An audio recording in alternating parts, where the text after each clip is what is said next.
They were lucky enough to get it. If I could ask those, since we're on the radio, many people can't see you. How many folks here are on the slates, just by show of hands?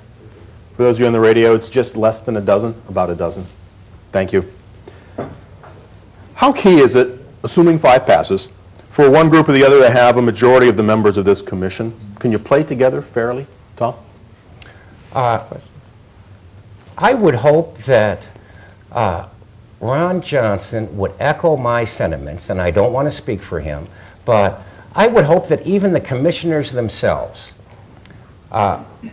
would be honorable enough to stand up and say, you know, we should have several of those independent citizens on this charter commission. It is the right thing to do. On the commissioner's own slate, on the Real Reform Done Right slate, there are many, many lawyers. There are many, many members of the Democratic Party Executive Committee. These are natural allies of the commissioners and the powers that be in county government. There are many union officials and union allies. That pretty much sums up their slate. If we want to have a legitimate charter commission that does the right thing, don't we want to have people from every region of this county? Don't we want to have citizens, grassroots citizens, who are there representing their fellow citizens fairly and independently? Don't we want to have people who are experts in business and in driving the economy, as almost everyone agrees is going to be the new mission of a new county government? Don't we want to have people who are free of influence from those in office now, or those who want to be in office, or those who contract with them or get jobs with them? I would hope no one would argue with the premise that that this charter commission should be comprised of citizens of every stripe. And I will start myself by saying there should be people from the Real Reform Done Right slate on this charter commission. Mr. Johnson, he asked you to echo, would you?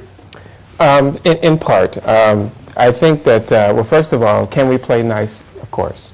There's no member that I can tell on the ballot, and certainly no member on our slate, that doesn't have an earnest desire to do the right thing for the county. So I think, you know, if I can tell you, speaking for myself, if elected, I'm going to go right to work with however that committee is structured. The question that I am repeatedly asked is, well, what if you guys don't come up with anything? You know, what's the guarantee?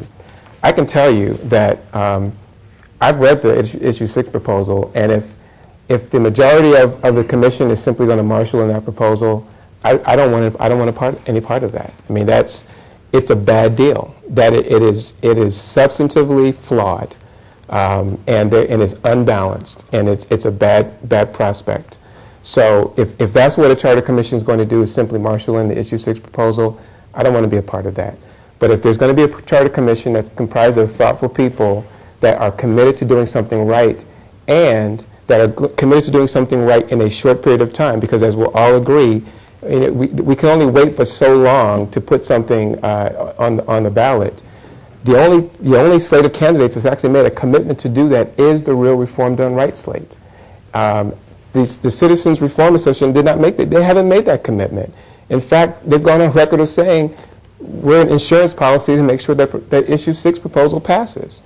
So, you know, in terms of whether or not there's going to be an honest process, I would certainly hope that however the Charter Commission is comprised of, that it will be comprised of thoughtful people that are willing to actually go out into the community and actually go out and offer real change. Thank you both. Gentlemen, take a brief second there. We now return to Jim Foster for some brief City Club announcements. Brief. Today at the City Club, we're listening to a debate between the representatives of candidates to form the Cuyahoga County Charter Panel should Issue 5 pass. Representing Real Reform Done Right is Mr. Ron Johnson, and representing Citizens Reform Charter Commission is Tom Kelly.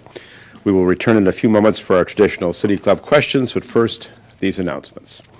We welcome you to this City Club Forum, the longest continuously running free speech forum in the country.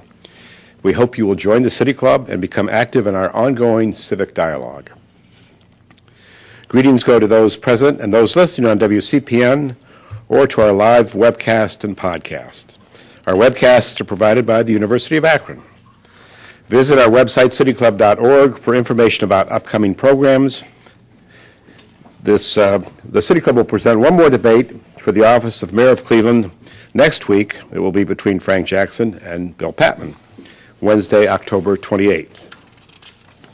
Now, we would like to proceed with the audience question and answer portion of our debate. Holding the microphones today are City Club Development Director Jessica Allen on the right side of the room and Assistant Development Director Marcella Brown there. Let's return to our moderator, Rick Jackson.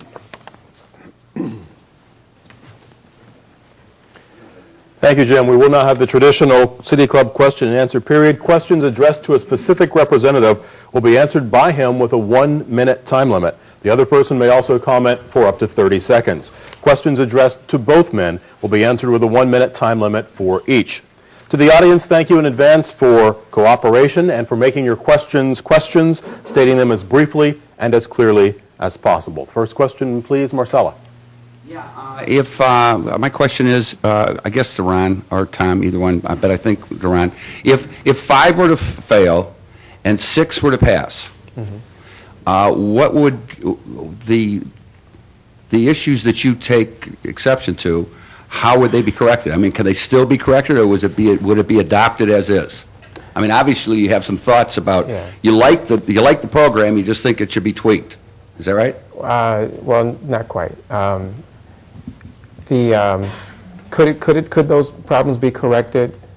Maybe. I do know that in the Issue 6 proposal, there are provisions to establish a Charter Review Commission. That Charter Review Commission is to be appointed, I believe, by the county executive. And so, whether or not those changes would actually occur remains to be seen.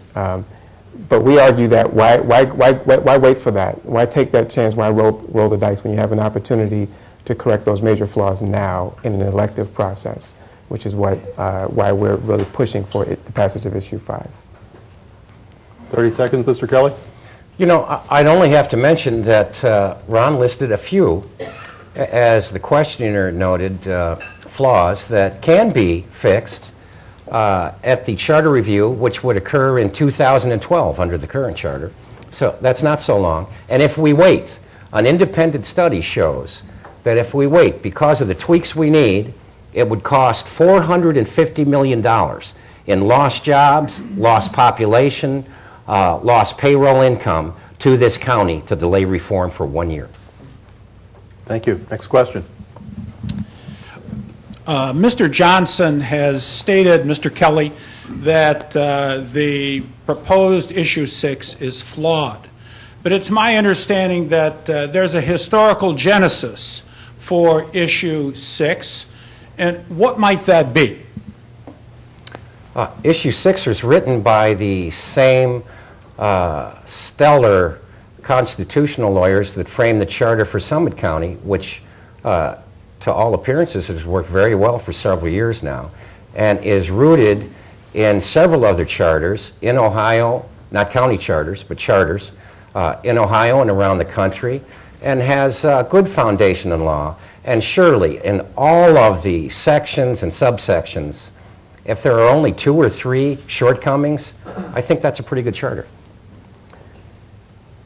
You may add. Well, since I don't have a whole lot of time, I can't go into the litany of flaws with the Issue 6 proposal. But I'm glad the Summit County example came up because this proposal is very different. Summit County, they do have county council and elected county executive, but they do have at-large representatives. You also elect your fiscal officer, which runs your transactions, and the independent audit function is independent of the county executive. So those are some of the major differences between the Summit County proposal and what we've got in Issue 6.